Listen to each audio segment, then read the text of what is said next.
What's going on, ladies and gents, boys and girls, guardians of all ages, Joker back again once again. And before we get started on the raid review, I want you to go ahead and take a look at this gameplay. Trust me, there will be a point. Shut the enemy down.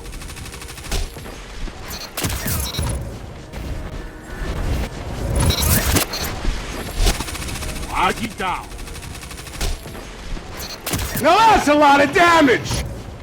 Now I know what you're thinking. But Joker, why did you start a video about the raid with PvP footage? Simple, to demonstrate a weapon. For you see, this little boxy sidearm looking hand cannon, which makes all these simply adorable little harpy chirpy vex noises,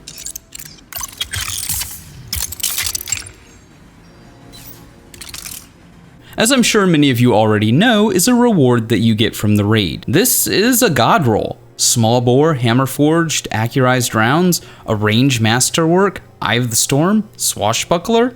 The increase to damage that this hand cannon can get from swashbuckler mitigates the nerf to range that was introduced with Shadowkeep. This roll synergizes with my obsessive use of shoulder charge. Both teams out of reserve. End this.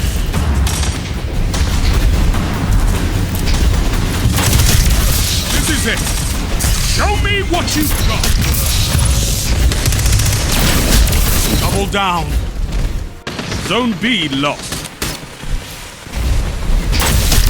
You wage war like a true Titan. Which isn't even the best melee options for Titans right now. I'm looking at you, Bottom Tree Striker Titan, Synthoceps, and the new Thundercoil mod. Spoiler alert for anybody who doesn't know, it's an OHK basic melee. No fuss, no muss, no wind-up, you just literally put your fist out and get free kills. Point being, when Swashbuckler is active, it basically offsets the moronic range nerf inflicted to hand cannons. Swashbuckler takes this hand cannon from the standard 70 damage per crit to 93 damage per crit, which 2-taps low resilience. So to answer the hypothetical question that nobody was asking, but I needed a starting point to make a point, the reason I'm starting this review off showing off a raid weapon is because this right here, this weapon and weapons like it, like Sacred Provenance, the pulse rifle, the Omniscient Eye, the sniper rifle, and the Prophet of Doom, the shotgun, are all reasons that people will keep playing the raid long past any enjoyment of the activity itself, when the activity becomes a chore. Loot worth grinding for is categorically the single most important part of any raid. I've said it before, I'll say it again. It doesn't matter how fun your raid is. It doesn't matter how fun any activity is. At some point, it becomes a chore. And very few people are going to keep marathoning it if there's no reason to do so. Now that loot can be good in PvP or PvE, it really doesn't matter as long as that loot is good. Here, with the raid weapons, for the most part, Bungie has gotten the raid right. Sure, not every category of weapon is represented, and did we really need another raid bow? Couldn't we have gotten maybe, I don't know, a raid scout rifle, a raid LMG, a raid SMG, a raid grenade launcher, a raid rocket launcher?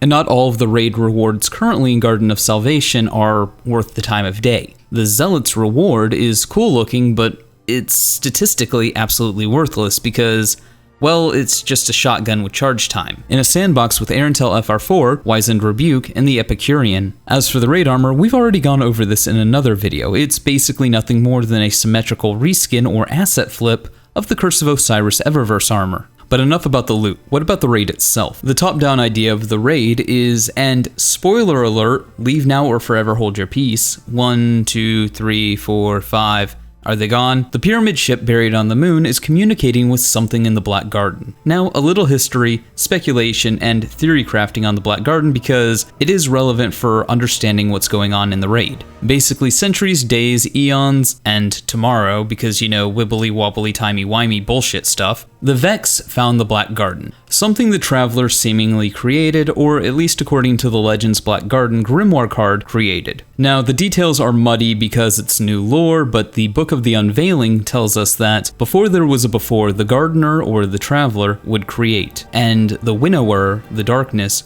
would test and call these creations. As I've said before, the light seems to be creation or a creation aspect, and the darkness seems to be entropy. Or at least that's the impression given off according to the Gardener and the Winnower card. These cards are communications from the darkness to us, that we started to receive after the first completion of the raid. Take them with a grain of salt, but I don't believe that the darkness has any real reason to lie to us, as odd as that might sound. The darkness of course has a worldview and a way that it believes that the universe should function, but it gains nothing by outright lying to us. It's a fundamental force of existence. It doesn't need to. And the story told in the Gardener and the Winnower card seems to fall in line with something that we read in Ghost Fragment Mysteries 2.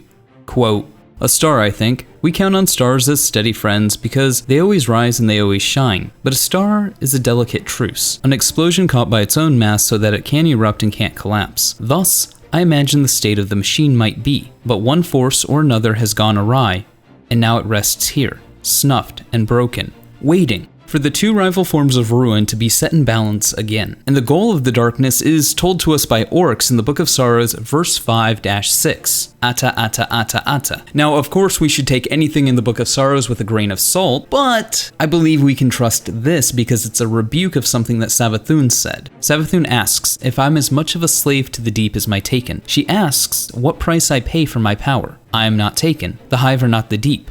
The deep doesn't want everything to be the same. It wants life, strong life, life that lives free without the need for a habitat of games to insulate it from reality. And this seems to be fundamentally what the Gardener and the Winnower card is saying. It also may be why necromancy, even though the hive bring themselves back from the dead all the time. Yeah, the necromancy thing's kind of confusing, but it might be why necromancy, at least in Destiny 2, is suddenly this thing that the hive find to be abhorrent. Because it's fundamentally cheating the way that the universe is supposed to work, so even the hive find it to be an abomination. But as we saw with Oryx bringing back Savathun and Ziva Arath, the hive can be somewhat hypocritical. But I'm getting way out into the woods on this one. Basically, the light is creation, the darkness is entropy, too much creation in the universe and the universe can't sustain life, too much destruction in the universe and there is no life. So in essence, two rival forms of ruin. They once worked in harmony, but something happened. Which brings us back to the Black Garden. Now anything around the Black Garden at this point is going to be speculative,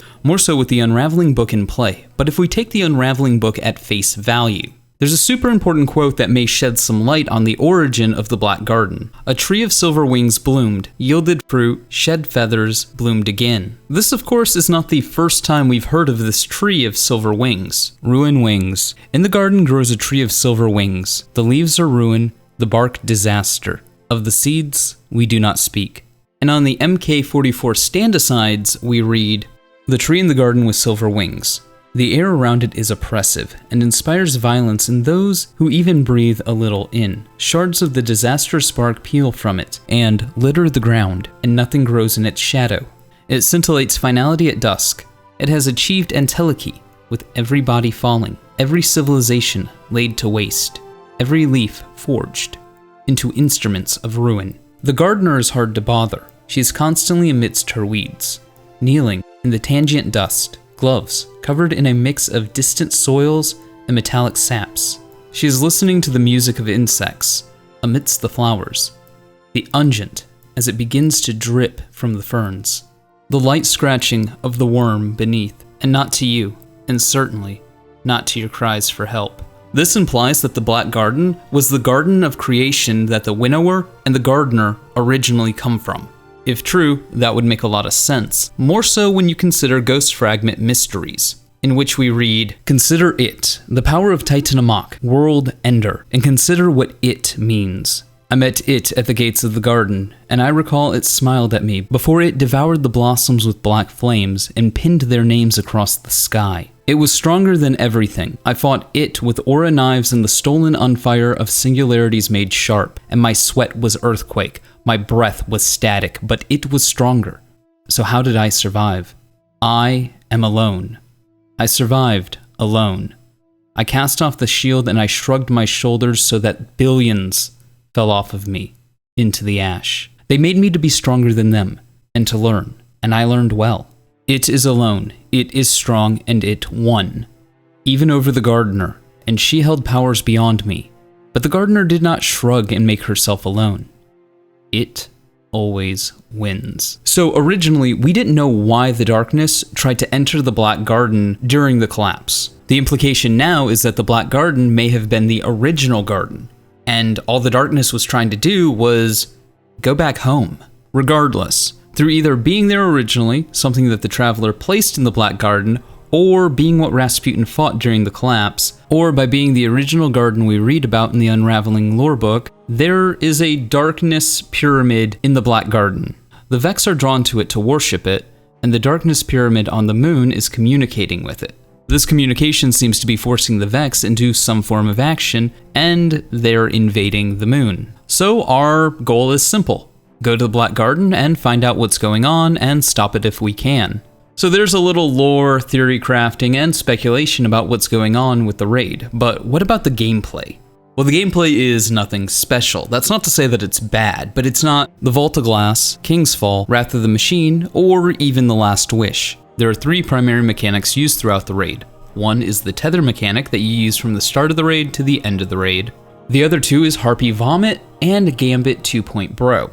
The first 3 encounters of the raid have you following this Harpy, the Consecrated Mind, throughout the Black Garden, all while tethering plus signs, banking moats, and defending confluxes. Nothing here is really all that taxing until the end of the 3rd encounter, where you fight the Consecrated Mind. This encounter, at least for me, consisted of breaking up into 3 teams.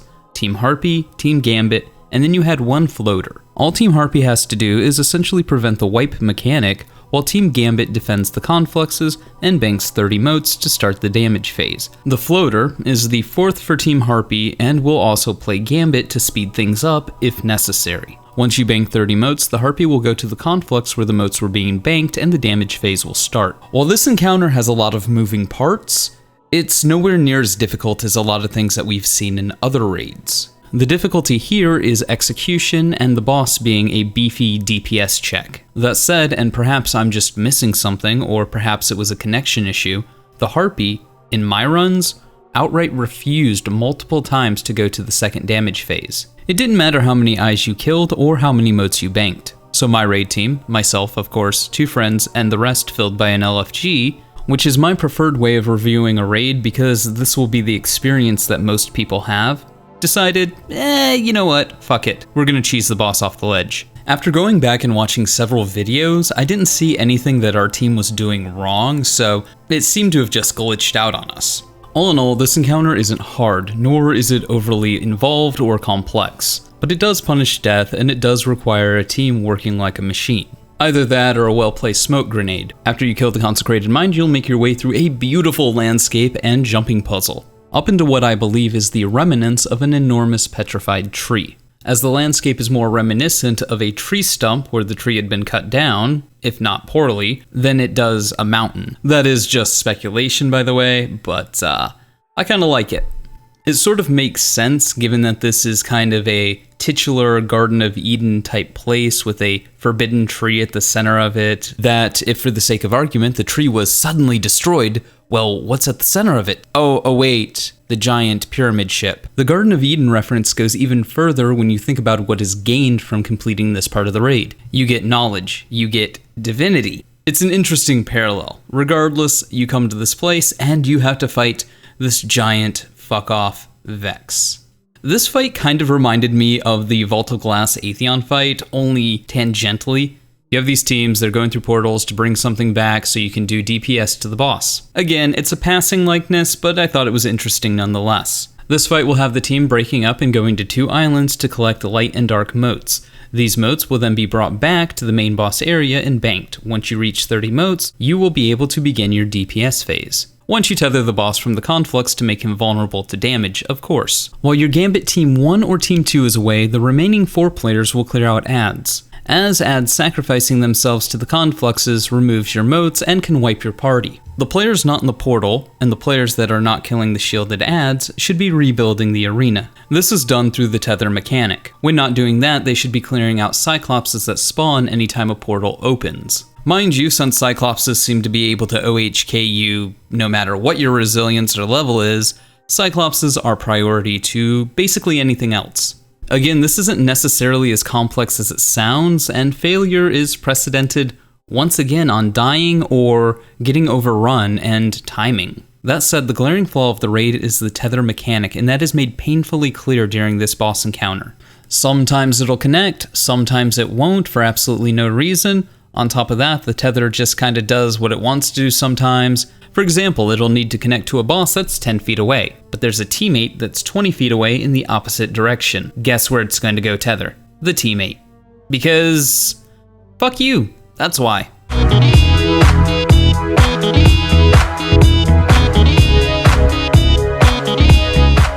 The tether mechanic is finicky at best, but it's really my only issue with the raid, outside of the consecrated mine just deciding not to go to the second DPS phase. But again, that seems like a glitch, not working as intended. All in all, while I'll say that Last Wish is probably the best and most thought out raid in all of Destiny 2, Garden of Salvation is my favorite. One, I just love the Vex and the Black Garden, and as you've clearly seen, this raid has my imagination flaring up, going, ooh, what about this theory? What about this theory? What could this be? What could that be? What's this? What's this? Da da da da da da. What's this? What's this? Da da da da da da.